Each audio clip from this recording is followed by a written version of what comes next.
नमस्कार, अस्सलाम वालेकुम, सत श्री अकाल, जय झूलेलाल। मैं हूं जी प्रेम बटलानी और आप देख रहे हैं हालात हाज़रा का प्रोग्राम। हकीकत ये है, प्रोग्राम की इब्तदा में आपसे दरख्वास्त है कि जिस किसी साहब ने हमारे चैनल को सब्सक्राइब नहीं किया, बराए मेहरबानी सब्सक्राइब कर दे। नाजरीन, जैसा कि हमें पहले ही डर था और हमने इसका आपसे इजहार भी किया था कि पाकिस्तान हिंदुस्तान से सब्ज़ियां नहीं ख़रीदेगा। अब जब उनको तकलीफ़ होती है पाकिस्तान को, तो ये ऐसी बातें निकलती हैं, लोग कहते हैं, सरकार भी कहती है, लेकिन एक मर्तबा ये बात जब मंजर आम पर आ जाती है तो फिर जो पॉलिटिकल पार्टीज़ हैं ना, उनमें वो कॉम्पिटिटिव पॉपुलिज़्म जो है ना, वो शुरू हो जाता है। और जैसे ही शहबाज शरीफ गवर्नमेंट ने ये बात की तो पीटीआई ने इसके ख़िलाफ़ मोर्चा खोल दिया और शुरू हो गए कि जब तक कश्मीर का फ़ैसला नहीं हुआ, हिंदुस्तान से कैसे तजारती ताल्लुकात कायम किए जा सकते हैं। पाकिस्तान की 22 करोड़ आवाम का मफाद किसी भी पाकिस्तानी सियासतदान के मुफाद में नहीं है, उनसे मेल नहीं खाता। उनको सिर्फ अपने अपने वोट बैंक की पड़ी है। हर बंदा यही सोचता है कि अगर मैंने हिंदुस्तान के साथ धंधा किया, भले ही उससे पाकिस्तान को या पाकिस्तानी आवाम को फ़ायदा पहुँचे, लेकिन इससे मेरा वोट कट सकता है। इसीलिए अभी पाकिस्तानी सरकार ने, वो ज़ाहिर है वो डर गई, जैसे इमरान खान ने और उसके वो फवाद चौधरी ने प्रेस कॉन्फ्रेंस में कह दिया कि ये ऐसा नहीं हो सकेगा और हम नहीं होने देंगे। वो तो उन्होंने तो यहाँ तक कह दिया। तो फिर शहबाज शरीफ गवर्नमेंट जो है ना, जो एक कदम आगे बढ़ा रही थी तो 2 कदम पीछे चली गई और अब उन्होंने ये फ़ैसला किया है कि हिंदुस्तान से नहीं ख़रीदेंगे सब्ज़ियाँ और उसके बदले में वो अफ़गानिस्तान और ईरान से ख़रीदेंगे। बावजूद इसके कि ख़ुद पाकिस्तानी सरकार मानती है कि एक तो ईरान जो है ना, वो सब्ज़ियाँ वहाँ से जो भी चीज़ आप मंगवाएं ना, उसके ऊपर एक्सपोर्ट ड्यूटी लगती है और सब्ज़ियों के ऊपर एक्सपोर्ट ड्यूटी लगेगी तो वो महंगी पड़ जाएगी और इतना फ़ायदा नहीं हो पाएगा। और फ़ायदा इसका मतलब ये नहीं है कि सिर्फ पाकिस्तान का नुकसान होता है, पाकिस्तानी अवाम का नुकसान होगा। उनको जो चीज़ जैसे अभी हमने बताया भाई 300 रुपया पाकिस्तान में किलो अनियन है, प्याज है, और यहाँ पर हिंदुस्तान में सिर्फ 16 रुपया किलो है। अभी वो 300 रुपये की जगह पे अगर उनको 200 रुपये में पड़ जाए ईरान से मंगवाने से, तो ठीक है, 100 रुपया तो उनका बचेगा। लेकिन अगर 16 रुपये वाले प्याज मंगवाएंगे तो ज़ाहिर है आवाम का ज़्यादा भला होगा। और वो भी ऐसी हालत में जब 26% जो है ना अफरात ज़र का रेट चल रहा है पाकिस्तान में। और जब से ये IMF की वजह से पेट्रोलियम, डीज़ल, बिजली के नर्ख बढ़ाए गए हैं, तब से हर चीज़ के भाव में जैसे आग लग गई है। और ऐसी हालत में पाकिस्तानी अवाम के मुफाद को बालातर रख के और अपना मुफाद सामने करना, ये पाकिस्तानी जो सियासतदान है, ये उनका ही शेवा है।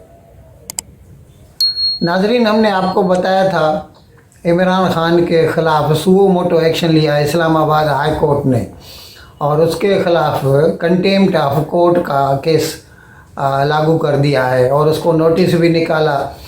कल तो खैर वो हाज़िर न हो सका और उसके वकील ने जो दरख्वास्त दी। अच्छा, इमरान खान उसके बारे में क्या कहता है? वो तो एक तो वो कहता है कि, या उसका वकील कहता है कि इस्लामाबाद हाई कोर्ट जो है ना, उसको ये ज्यूरिसडिक्शन नहीं है। और दूसरे वो वज़ीर आज़म है, साबिक वज़ीर आज़म है, इस वक्त वो बकौल उसके लार्जेस्ट पार्टी का, पाकिस्तान में जो लार्जेस्ट पॉलिटिकल पार्टी है उसका चेयरमैन है। बावजूद इसके वो क्या कह रहा है कि जब मैंने तकरीर की और मैंने मोहतरमा ज़ेबा चौधरी जो कि एडिशनल सेशन जज थी उनके लिए जो कुछ मैंने बोला, तो मैंने क्या समझा कि वो एक मैजिस्ट्रेट हैं, वो सेशन जज नहीं है, मैजिस्ट्रेट हैं। और वो मैजिस्ट्रेट जो है ना वो इस्लामाबाद सरकार या समझो मरकज़ी सरकार के अहकामात की पाबंद थी, और उनके अहकामात की वजह से उसने शहबाज गिल को पुलिस कस्टडी में या जिस्मानी कस्टडी जो है ना वो दे दी थी। इसीलिए मैंने ऐसा बोल दिया। अब इतना ये मासूम है और ऐसा साहब वज़ीर आज़म रह चुका है और फिर से वज़ीर आज़म बनना चाहता है, और वो साहब अभी उनको डर तो लग रहा है, क्योंकि खुदा न करे अगर उनको भले ही वो कम से कम सज़ा till rising of the court होता है, यानी जो मुल्ज़िम होता है वो कोर्ट में बैठा हो, जैसे ही जज साहब उठेंगे तो उसका जो सेंटेंस है या उसकी जो सज़ा है वो ख़त्म हो जाएगी और फिर वो सीधा सीधा कोर्ट से घर वापस जा सकता है। लेकिन उसूली तौर पर उसको भी सज़ा माना जाएगा और साथ साथ उसके इमरान खान सज़ा याफ्ता हो जाएंगे, और एक बार वो कन्विक्ट हो गए या सज़ा याफ्ता हो गए तो फिर वो उम्र भर के लिए इलेक्टोरल पॉलिटिक्स से उनको नाअहल करार दिया जाएगा। इसीलिए इमरान खान को डर लगा हुआ है और इसीलिए उसने टू प्रॉन्ग्ड स्ट्रेटजी अपनाई है। एक तरफ से धमकी भी दे रहा है जज साहबान को और दूसरी तरफ से रिक्वेस्ट भी कर रहा है। वो तो यहाँ तक कर रहा है कि आप लोगों को हक नहीं पहुँचता, आप तो पहले ही बाइस्ड है मेरे ख़िलाफ़। मुझे पता चला है कि अपने चैम्बर में बैठकर पांचों जजों ने आपस में बातचीत की थी हमें नोटिस निकालने से पहले, यानी आप पहले ही मन बना चुके हैं मुझे सज़ा देने का। इसीलिए उसूली तौर पर, ये इमरान खान का कहना है, हम नहीं कहते, इमरान खान का कहना है कि उसूली तौर पर पांचों जज साहबान को चाहिए कि वो अपने आप को रिक्यूज़ कर दें, यानी ये केस सुनने से इनकार कर दें और इनके अलावा बाकी कोई दूसरा जज ये सुने। अभी ये भी यही उनको कहेंगे। और आपको तो मालूम है कि वो जो पंजाब का वज़ीर आला का जो था और उसमें वो जो सुप्रीम कोर्ट के 3 रुकनी बेंच कायम की गई थी और जिसके ऊपर मरियम नवाज़ ने और पूरी पीटीएम ने प्रेस कॉन्फ्रेंस करके कहा था हम इनके ऊपर अदम एतमाद का इज़हार करते हैं और चाहते हैं कि लार्जर बेंच, उन्होंने ये नहीं कहा था कि इनको हटा दिया, उन्होंने कहा था कि लार्जर बेंच सुने। अब इसको सुनने के लिए इमरान खान के ख़िलाफ़ तौहीन अदालत का केस सुनने के लिए 5 रुकनी बेंच कायम की गई है और जिसकी जो है सदारत जो है वो खुद अतर मिनल्ला खान कर रहे हैं, जस्टिस अतर मिनल्ला कर रहे हैं।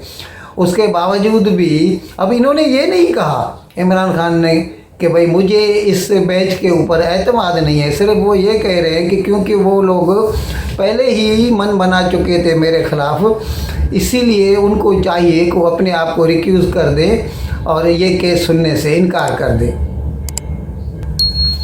नाज़रीन, जैसा कि हम आपको पहले भी बता चुके हैं और अब तो खैर पाकिस्तान के बच्चे की ज़ुबान पर ये है, वो जो शौकत तरीन साबिक वज़ीर ख़ज़ाना उसकी ऑडियो टेप की लीक हुई, जिसमें शौकत तरीन जो है पंजाब का वज़ीर ख़ज़ाना जो है उसको और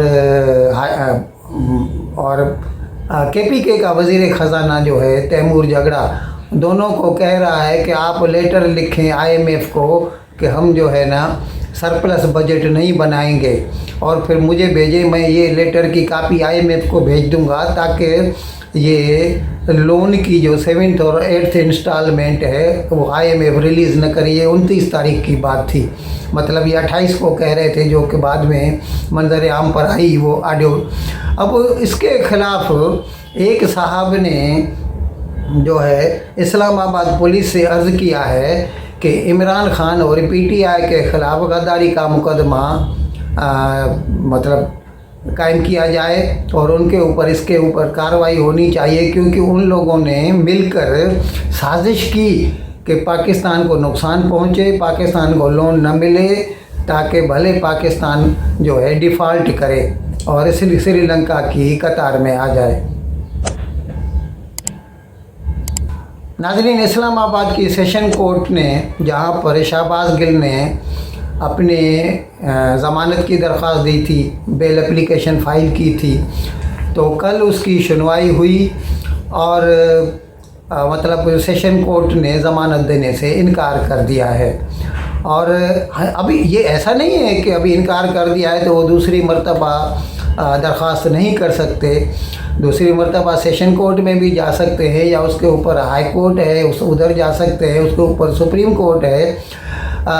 डिफरेंट एवेन्यूज़ हैं उसके सामने, लेकिन कल तक तो उसे ज़मानत नहीं मिली और अभी और उसको जिस्मानी कस्टडी तो नहीं है, जुडिशल कस्टडी में अडियाला जेल में वो पड़े हुए और उधर ही उसको और रहना पड़ेगा कुछ रोज़, जब तक उसे ज़मानत मिल जाए। इन अल्फाज के साथ मैं आज का प्रोग्राम ख़त्म करने की इजाज़त चाहता हूँ, लेकिन विदाई लेने से पहले आपसे मेरी दरख्वास्त है, जिस किसी साहब या साहिबा ने हमारे चैनल को सब्सक्राइब नहीं किया, बराए मेहरबानी जल्द से जल्द सब्सक्राइब करें, प्रोग्राम को लाइक करें, शेयर करें और घंटी का बटन दबाना न भूलें। बहुत बहुत शुक्रिया। खुदा हाफिज़।